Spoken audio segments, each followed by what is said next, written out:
Welcome to today's deep dive. I'm really excited about this one because our mission today is to basically shortcut the journey to personal and professional greatness. Yeah, which sounds like a massive promise, I know. It does, but we're extracting the core insights from a really very fascinating piece of source material. It's excerpts from The Diary of the CEO, The 33 Laws of Business and Life. Right, written by Steven Bartlett, and for some context, he's a 30-year-old serial entrepreneur, which is wild. I mean, he's built multiple billion-dollar valuation companies, right? Exactly, and on top of that, he spent, I think, over 700 hours interviewing just the world's most successful people. Mhm. So he has this incredible data set.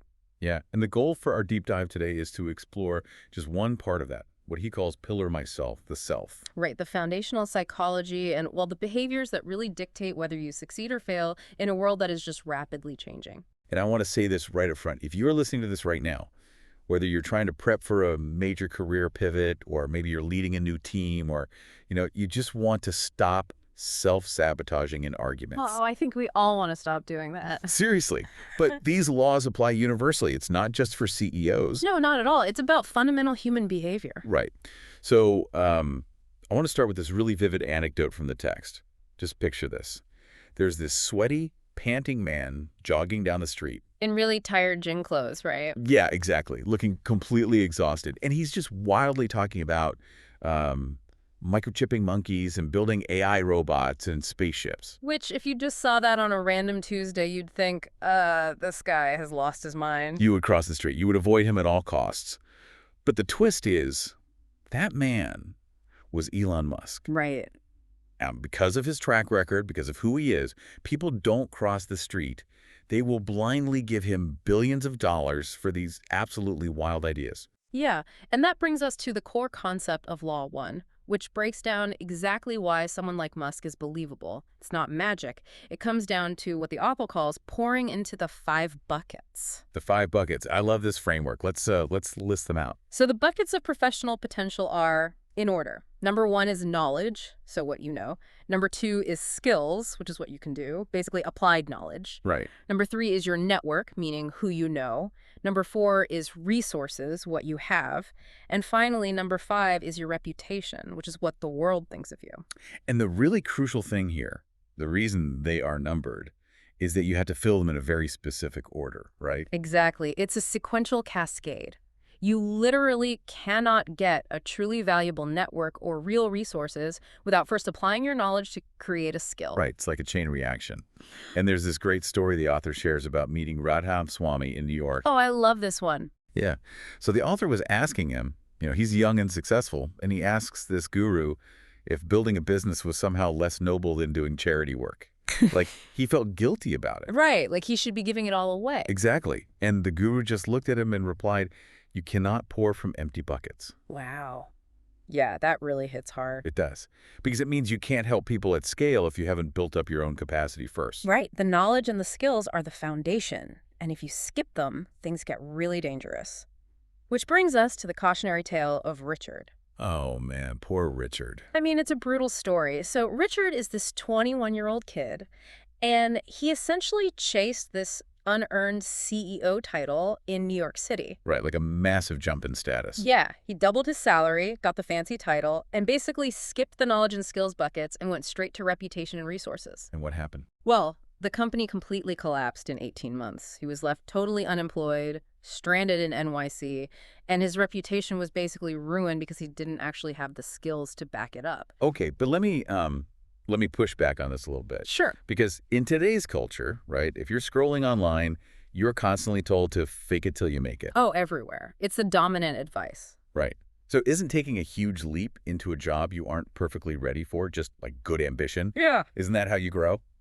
I mean, I get why people think that, but the author addresses this pushback using this concept of a professional earthquake. A professional earthquake. Okay, define that for me. So an earthquake is any major unexpected disruption. It could be an industry shift, a company collapsing, or just, getting fired. Like AI suddenly taking over your field. Exactly. And when that earthquake hits, it can wipe out your network, your resources, and your reputation literally overnight. Because those are all external things. Exactly. But buckets 1 and 2, your knowledge and your skills, Those are invincible. No one can fire you from your own knowledge. Right, they can't take away what's in your head. Right. So faking it means you're building a house on sand.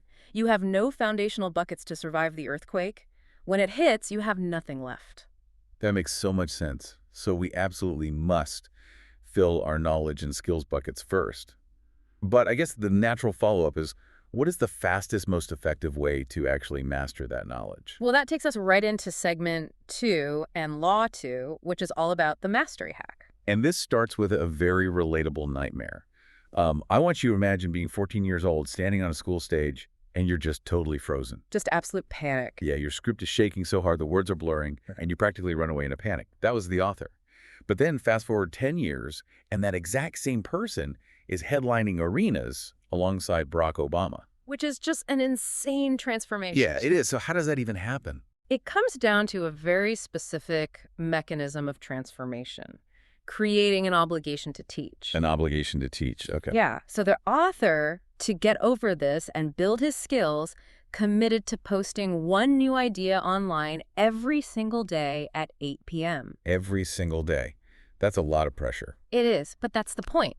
By creating this social contract with his audience, he introduced skin in the game. Yeah. Put his reputation on the line every night. Oh, because if he posted something stupid or just didn't post at all, he'd look bad. Exactly. And this dives right into the psychology of loss aversion. Right, loss aversion. This is huge. It is. Human behavior is driven so much more powerfully by the fear of losing something, like followers, pride, money, than the desire to gain something. Here's where it gets really interesting for me, though.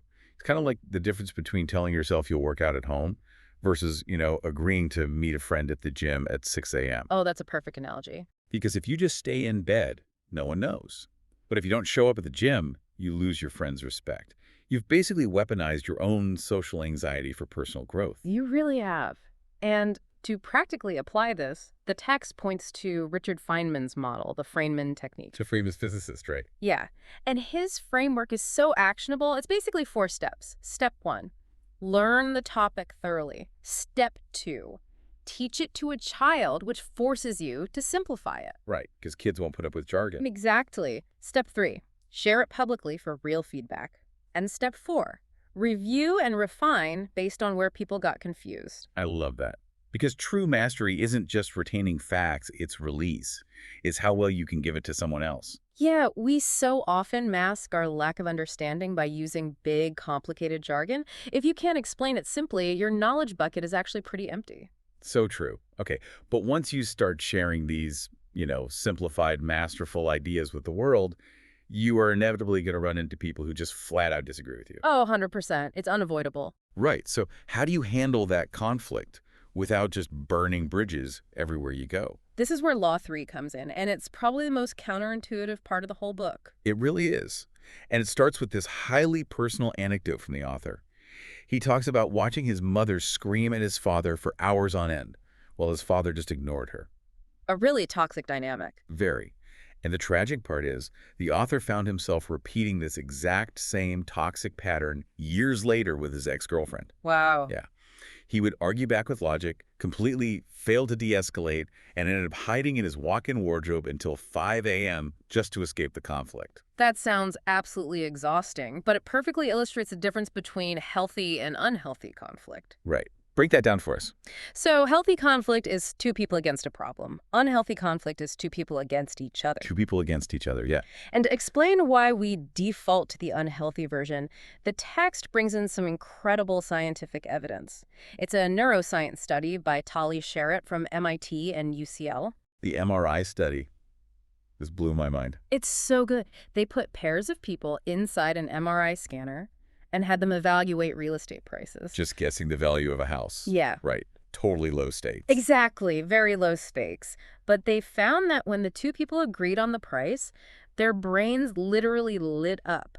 The scanner showed they became super receptive and engaged. Okay, but what happened when they disagreed? When they disagreed, their brains literally froze and shut down.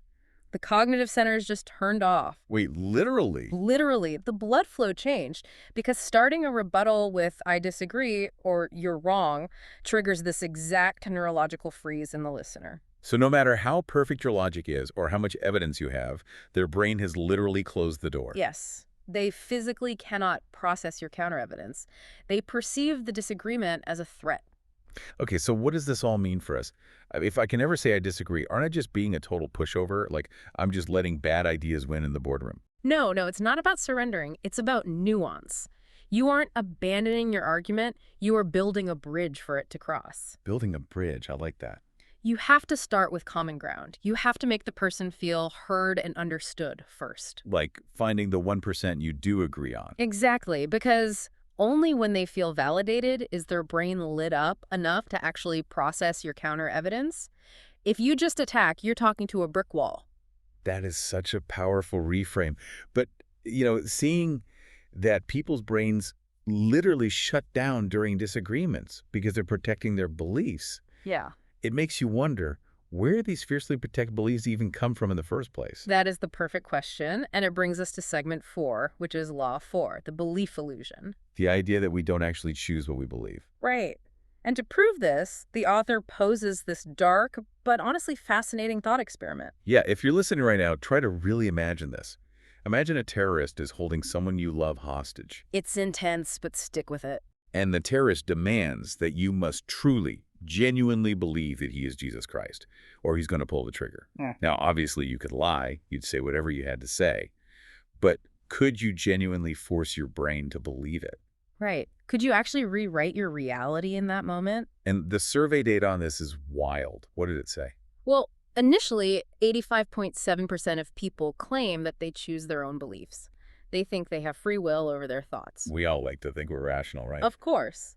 But when presented with that terrorist scenario, 98% of those same people admit that they couldn't just choose to believe the terrorist is Jesus. Because you can't just willpower a belief into existence. Exactly. Our beliefs are formed by evidence, not by willpower. You can't just decide to believe something that contradicts all your previous sensory data. But then the experiment goes a step further, and this is where it clicks. What if that same terrorist suddenly turned a glass of tap water into wine right in front of you? A literal miracle. Right. Suddenly, 82% of people said, oh, well, then my belief would change. Why? Because of first-party evidence. They saw it with their own eyes. It's like our brains are running an operating system built entirely on past sensory data. Yeah, you can't just, type a command into the terminal to change a deeply held belief. You have to plug in a completely new, undeniable hardware experience. That's exactly it. And this explains so much about how to actually change people's minds in the real world. Because yelling facts at them obviously doesn't work. No, it just triggers the freeze. But the book highlights a few proven methods, starting with something called the good news bias. Oh, this one is tricky. It involves the 2016 U.S. election, right? Yes.